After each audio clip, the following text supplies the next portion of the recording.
The International 2017 Grand Finals, Newbie versus Team Liquid. To the winner goes the Aegis of Champions. To the loser, disappointment and muttered condolences of maybe next year.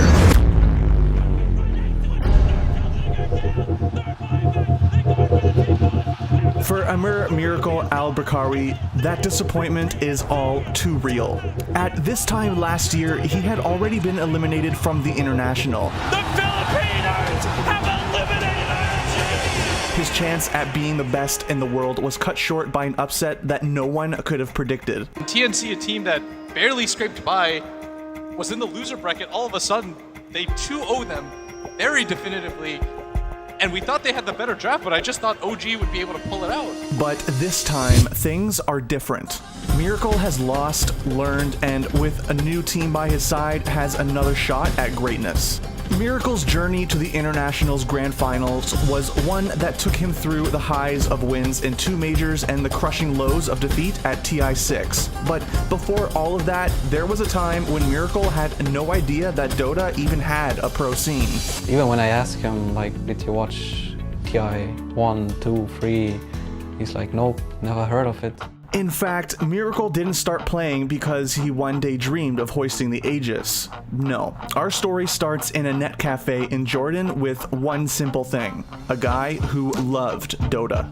When he was young, Amir was like most kids his age. He played soccer in the streets and spent much of his time out of the house with his friends.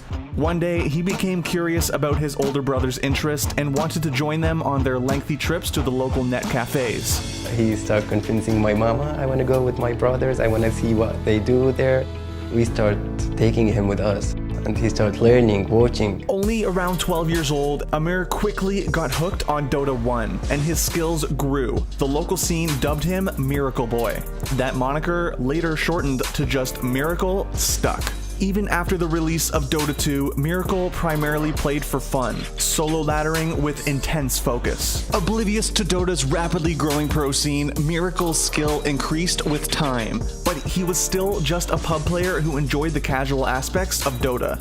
When the official MMR ranking system was released in late 2013, Miracle had already achieved an impressive 5.3k MMR. After hitting 7k solo MMR a little while later, Miracle began to realize he could be among the best carries in the world and set his goal at becoming the highest ranked player of all. At first I was like just playing for fun, let's say, till I hit 8k, and then I was like, oh shit, like that there's a small chance some people might talk to me.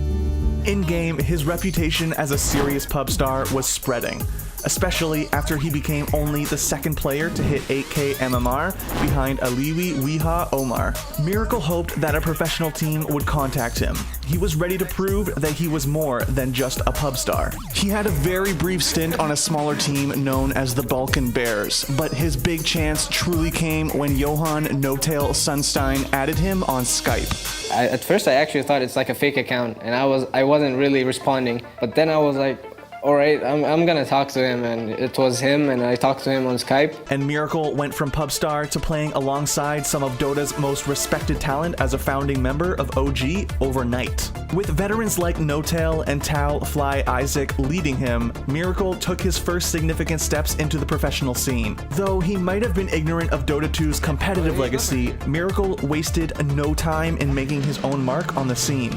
Right from the get-go, Miracle proved that he was a dominant individual talent as well as an incredibly flexible and versatile player to boot. The MLG World Finals was an excellent showcase for Miracle, as he not only dominated the likes of Syed Sumail Hassan and Sergey G. Bragin in lane, but carried on a massive variety of heroes such as Queen of Pain, his signature anti-mage, and even a pocket Earthshaker. By the time the first ever Valve Major in Frankfurt rolled around, Miracle was impressing thanks to excellent play against top teams. Although OG were largely viewed as a dark horse going into the event, people were excited to see if Miracle would continue to perform on a massive stage. Doesn't have the Manta either. Blink some cooldown, the Manta's also not available, and he gets hacked out of the MKB reveal. Miracle, he just got that MKB, and he puts it right to work. The tournament started off on the wrong foot. But as the pressure mounted, OG delivered, going on one of the most ridiculous lower bracket runs in Dota 2 history to claim the title. Too much damage. OG have got it. They've got the TG out from Secret. OG, they fight all the way through the lower bracket and will be claimed the champions of the first ever Dota 2 major live here in Frankfurt. Miracle in particular was lethal on Shadow Fiend, stunning even when his still unproven back was against the wall. Just 3 months into his tenure on a professional team, Miracle had already claimed a Valve title and was undoubtedly one of the best players in the world. His shy personality contrasted with his flashy in-game play, but fans nevertheless flocked to the game's newest superstar. OG and Miracle continued to be an elite force in the Dota world for the next half year, winning a number of events and regularly finishing top 4 against the stiffest of competitions. A disappointment at the Shanghai Major in March of 2016 was quickly remedied by a second Valve title, this time at the Manila Major 3 months later. His usual stellar performances only served to further the mystique around Miracle, as he routinely went toe-to-toe against the best from around the world and emerged the victor. His Invoker became a thing of legend, and questions as to whether or not Miracle was only a pub star were nothing more than a distant memory. But do you see your Miracle's network? Yeah, he's a one-man army. I tell you, he's a one-man army. Technically, he's got the power of magic on his side. There's Faceless Void. Does he want to commit the Chronosphere at the moment? There goes your Moonlight Shadow. They're trying to get Faceless Void out there, but the Sentry Ward down, and the Gem of Truth side also being lost. But even as his professional career was taking off, one thing had all still remained the same. Miracle played Dota with a nearly unmatched dedication, grinding away in game after game, day in and day out. His level of focus is something uncomparable to any player I've ever seen. I've seen a lot of players grow and become excellent at the game, but when he looks at the screen while he plays, it's as if he's in the game, as if he's in the battlefield. In the months following the Shanghai Major, he famously became involved in a race to 9K MMR with Artur Artizi Babayev, Evil Genius's star player. Then on May 11th, 2016, from the practice rooms at the Epicenter 2016 LAN, Miracle made history. Fuck yeah! With the 9K player leading the charge to stellar results in the months before TI6, OG was touted as a clear favorite to win it all. It was the next step for Miracle, and a win at TI would take his already grown reputation to the next level. Arabia's gone! Is this it? Has TNC done the impossible? Two-time major winners, you are gone! The Filipinos have eliminated OG! TNC have done it!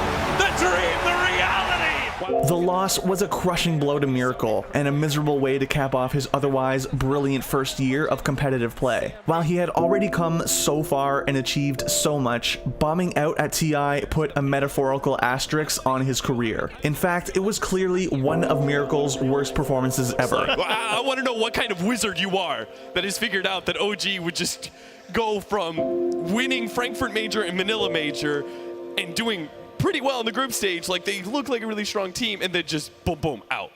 What?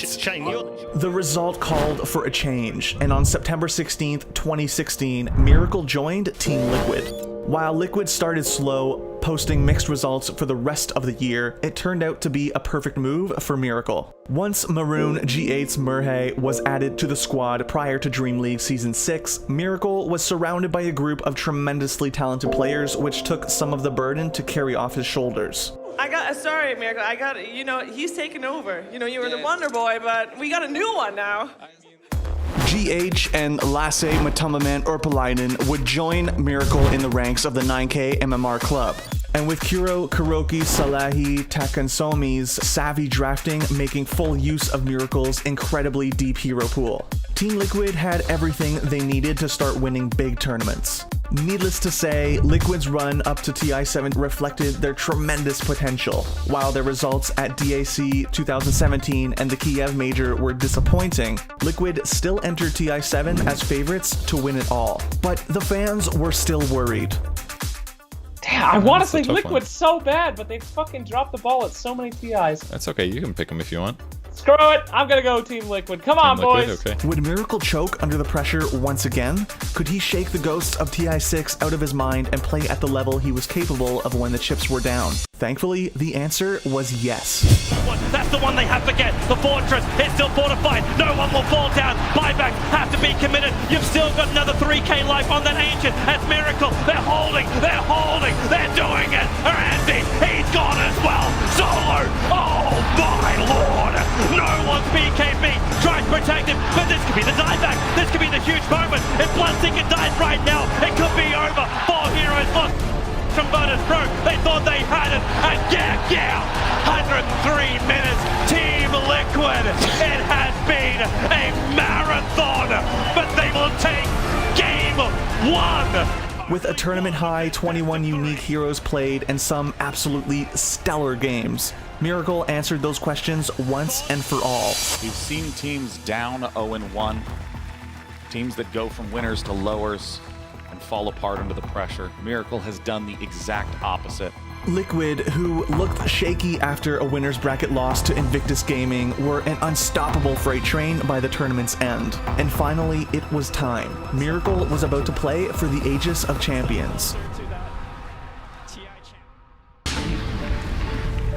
New B versus Team Liquid Grand Finals. Liquid have to come from the south. The Hex is out already. Miracle spinning inside the pit. Roshan's down low. The back wall is nice. The Master pours it down too, but the anchor is left. And Lynch ulting. It's huge. 3 down for Newbie. They need to be able to survive the BKB to allow Mugi to survive with Miracle. Killing off Roshan, taking the agency more. The Master wants doing diddly squat at the moment. Even the sight. Heavy damage into Mugi on the retreat. The Burrow Strike not hitting the money. Kaka has to retreat back out again. The Plague Wall's making it difficult for Liquid just to get out of this sculpt free. But now the Fusible out from Miracle, catching up Mugi. And in the dominating streak. And watch that Aegis of the Immortal. They jump in. The horse on from KP. Catching 2. Aegis still there for the fang. Epicenter is doing its work. The Juggernaut, he's dying. The Aegis Immortal in time down a fraction of a second before. Miracle's gone. The side will get a revenge. KP will fall. Kuro tries to end the trees, but the exorcism from SCC, they're having the damage output to do it. 3 heroes gone from Team Liquid. The reaction token was all about Miracle. The Burrow Strike from Kaka. It'll connect. Follow up Fidget for KP. He'll get the son of the Master Force in the middle of the field. Darts here. Coded up. Miracle. The Echo is left there from GH on the Omni side. And damage output too big. With the side. SCC is gone for 2 minutes. The Lich Chamber bouncing back down. Kaka trying to hide himself, but right now it's all Liquid. They have taken down 4. He'll get the buyback from the Venom as the GH for the pause up. He won't even die for this. Liquid lose nothing, but take everything from Mugi. No Hex, no Minson's unavailable. Omni Slash on top of Mugi. The Shrine not doing enough, but there's all the Miracle Joe. Double kill for him. Diffuse of lane NCCC. Or Centaur controlling the back line. The Exorcism, it needs to do some damage, but right now Mugi dropping like flies. And GG, it's done. Liquid will be the first team in the history of the International to whitewash the Grand Final. 3-0 victory over Newbie. The man who, just 2 years ago, yearned to prove that he was more than a pub star was staring down the biggest games of his life. What started out as a simple love for Dota had turned into something different altogether. A chance to be a part of the game, to be immortalized as one of the best to ever play. Your champions of the International 2017 is Team Liquid. Who would have thought that the miracle boy from the net cafes in Jordan, who knew nothing of the International and Pro Dota, would become a 2-time major winner, a TI champion, and one of the game's most popular figures? It just goes to show what can happen with dedication, focus, and the will to be the best. At the end of the day, his love of the game isn't going anywhere, and neither is Miracle. After all, there's majors to win, a TI title to defend, and of course, Dota to be played, and we wouldn't have it any other way. Thanks for watching our telling of Miracle's story. It's an incredible pleasure to share with you the outstanding story of such an inspiring player.